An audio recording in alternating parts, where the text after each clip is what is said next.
Maharashtra సీఎంపై suspense వీడిందా? CM పదవి కోసం పోటీ, బీజేపీ నాయకత్వంపై ఒత్తిడి పెరుగుతుందా? ప్రమాణ స్వీకారంపై నిర్ణయం ఎందుకు మారింది? సీఎం ఖరారుపై బీజేపీ నాయకత్వం ఒక నిర్ణయానికి వచ్చిందా? మరోవైపు జార్ఖండ్లో కొత్త ప్రభుత్వం ఏర్పాటుకు రంగం సిద్ధమవుతోంది.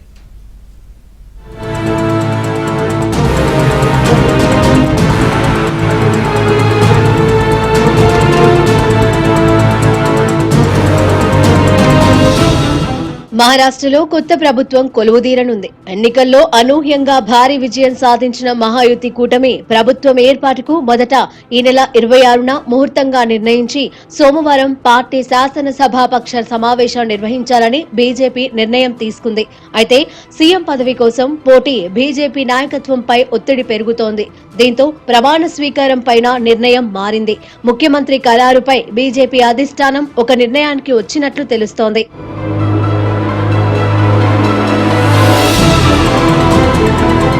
బీజేపీ కూటమి అధికారంలోకి రావడంతో 3 పార్టీల నుంచి సీఎం పదవి కోసం ఒత్తిడి ఉంది. దీంతో బీజేపీ ఆది నాయకత్వం దీనిపైన ఇప్పటికే ఒక నిర్ణయానికి వచ్చినట్లు తెలుస్తోంది. సోమవారం మంచి రోజు కావడంతో సీఎంతో పాటు మంత్రిమండలి ప్రమాణ స్వీకారం చేయనున్నట్లు తెలుస్తోంది. బీజేపీ ఇప్పటికే సీఎం, డిప్యూటీ సీఎంల పైన ఒక నిర్ణయానికి వచ్చినట్లు సమాచారం.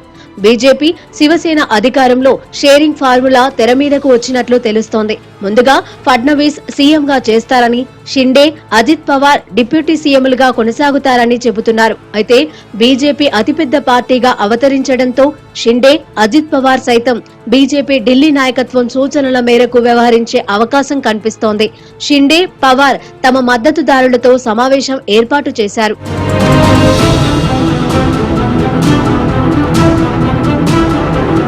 సోమవారం ఎల్పీ సమావేశంలో సీఎంను ఖరారు చేసే అవకాశం కనిపిస్తోంది. ముఖ్యమంత్రి ఎవరనే విషయంలో ఎలాంటి వివాదాలు ఉండవని దేవేంద్ర ఫడ్నవీస్ తెలిపారు.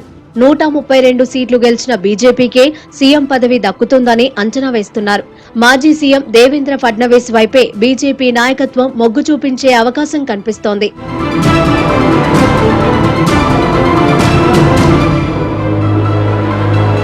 మరోవైపు జార్ఖండ్ అసెంబ్లీ ఎన్నికల్లో ఘన విజయం సాధించిన విపక్ష కూటమి మరోసారి ప్రభుత్వాన్ని ఏర్పాటు చేసేందుకు సిద్దమవుతోంది.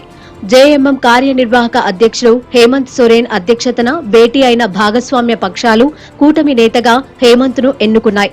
అనంతరం రాష్ట్ర గవర్నర్ సంతోష్ గంగ్వార్ తో హేమంత్ సోరెన్ భేటీ అయ్యారు. ముఖ్యమంత్రిగా రాజీనామా చేసిన ఆయన నూతన ప్రభుత్వ ఏర్పాటుకు సిద్ధంగా ఉన్నట్లు తెలిపారు. ఇందుకు సంబంధించి భాగస్వామ్య పక్షాల మద్దతు లేఖను గవర్నర్ కు అందజేశారు. జార్ఖండ్ నూతన ముఖ్యమంత్రిగా నవంబర్ 28న హేమంత్ ప్రమాణ స్వీకారం చేయనున్నట్లు జేఎంఎం వర్గాలు వెల్లడించాయి.